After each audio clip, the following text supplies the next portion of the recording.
when President Biden visits South Korea later this month, he's going to meet with the brand new President Yoon Suk-yeol in Seoul. What kind of new Washington-Seoul relationship are we going to see?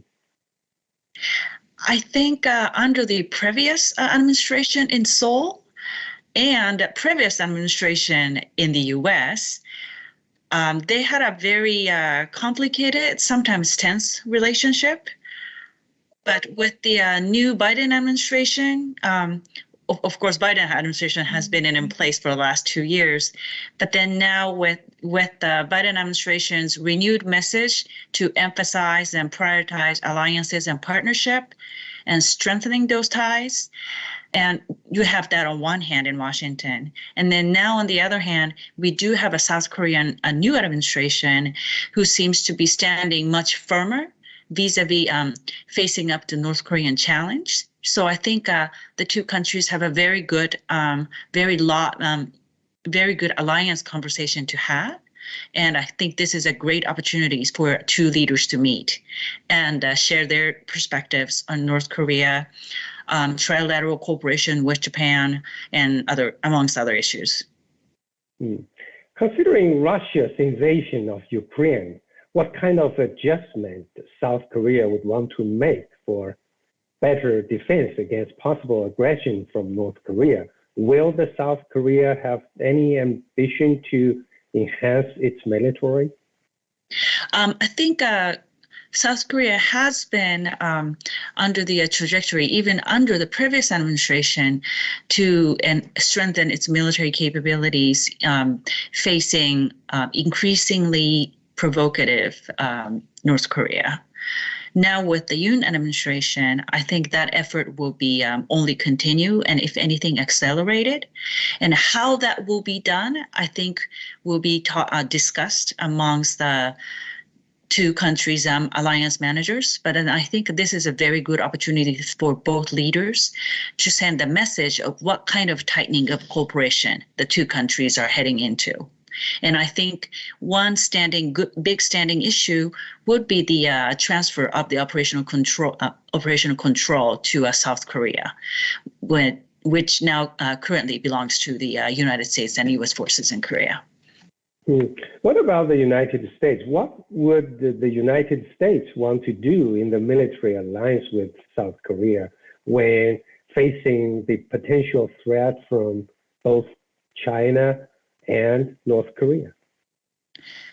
I think Washington definitely would like Seoul to begin to work more closely with Japan when it comes to either facing North Korean challenges or challenges from China. Under a previous administration in Seoul, Japan-South Korea relationships have been quite strained, and really, two governments really hasn't had any dialogues going on amongst the high officials. So I think U.S. would definitely like to see that communication be resumed. And I read in the news recently that the Japanese foreign minister will visit South Korea for the first time in the last several years as a Japanese foreign minister. So hopefully this will be the start of the resumption of the more constructive relationship between Japan and South Korea, both of which are very important to the United States and their alliances in East Asia. Let's talk a little bit more about Japan. Japan's Prime Minister Fumio Kishida is foreign minister turned prime minister, and he has met with President Biden virtually just in January. So compared with Yoon, the new president in Seoul, these two people know each other better. What will be on top of Biden's agenda to discuss with Kishida and vice versa? I think Prime Minister Kishida really surprised many, even for those of us in the United States who really believe that Japan's foreign policy stance with the United States is very, very closely aligned, that how Prime Minister Kishida's government has come out very, very firm vis-a-vis Russia as the ongoing crisis in Ukraine continues to unfold. And I think to frankly speaking, I think U.S. is quite appreciative of Prime Minister Kishida's effort to work with other partners in Indo-Pacific to form a broader coalition to support Ukraine on the principle of supporting democracy, supporting the international principles such as no use of force to change the status quo, including borders, say firm no to any kind of military aggression like the one we're seeing in Ukraine day to day.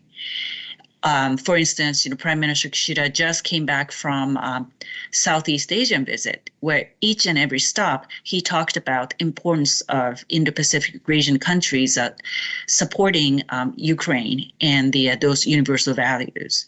So I think two leaders will talk a lot about how to continue to coordinate their approaches vis-a-vis Russia over the Ukraine crisis. But then, of course, there are some other trade and economic issues that needs to be discussed.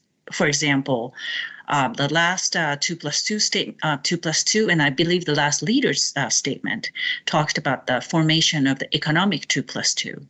So I think what exactly that entails, I think is still being hashed out between the two governments. So I think two leaders may spend a little bit of time about that. And last but not least, I think two leaders will spend a lot of time sharing their views on China and North Korea. Talking about China, let's talk a little bit about Sino-Japan relations. For the situation around the Senkaku Islands and the East China Sea, it seems that the temperature may not be as high there as the Taiwan Strait or the South China Sea, but the potential conflict with China is still pretty real. Would the strategy of U.S. and Japan be updated considering now the situation in Ukraine? I believe so. Even before the Ukraine crisis began, Japan was on schedule to revise its national security strategy by the end of this year. And along with that, there are two defense policy guideline documents, Policy One National Defense Program Guidelines, and their acquisition documents, Midterm Defense Program, are also going to be revised. And this was all on schedule even before Ukrainian crisis.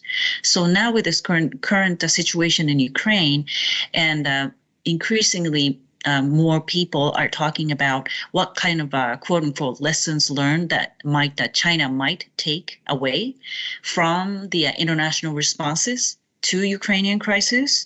I think two countries have a lot to talk about indeed. And even before those Ukrainian situation, some officials in both governments are talking about potentially updating again the bilateral defense cooperation guidelines. So depending on how Japan's national security strategy, its revision comes out, another revision, consultation for the updating those bilateral defense cooperation guidelines can also come into play. So I think that might be actually one of the important issues that two leaders might discuss. However, their respective defense minister may also have a chance to discuss when probably two defense ministers will meet at the sideline of Shangri-La in June as well, although nothing is officially announced yet.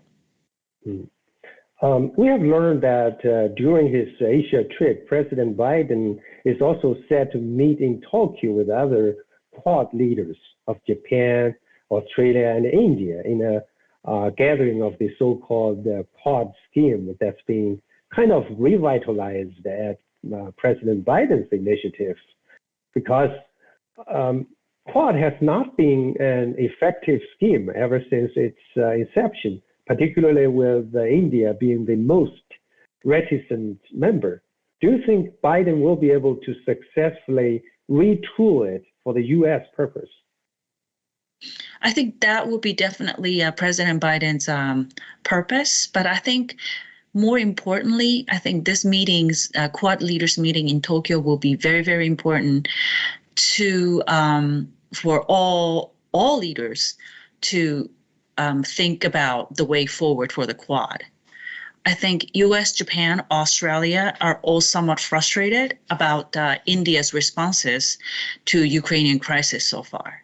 But then they definitely do not want to alienate or isolate India in that Quad structure, only to make them more comfortable, or only to encourage them on that the more reticent trajectory. So I think one of the key thing is, as you mentioned, how to perhaps retool the Quad to keep it viable and robust in certain areas of policy coordination, and make sure that India continues to be engaged in those areas. But then I think all three leaders in the US, Japan, and Australia are a little bit more clear-eyed about the potential for the Quad, or perhaps lack thereof, when it comes to more of a hard security. In the near future, what could be done for the Quad to be more effective in dealing with China?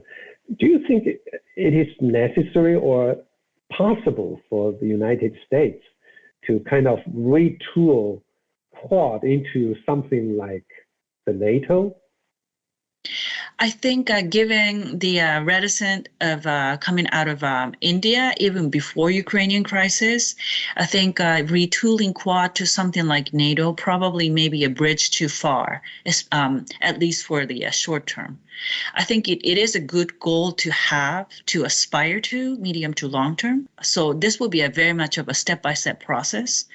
And then I think the India would always be the center of the attention for all three countries, of whether they could continue to engage India in this endeavor.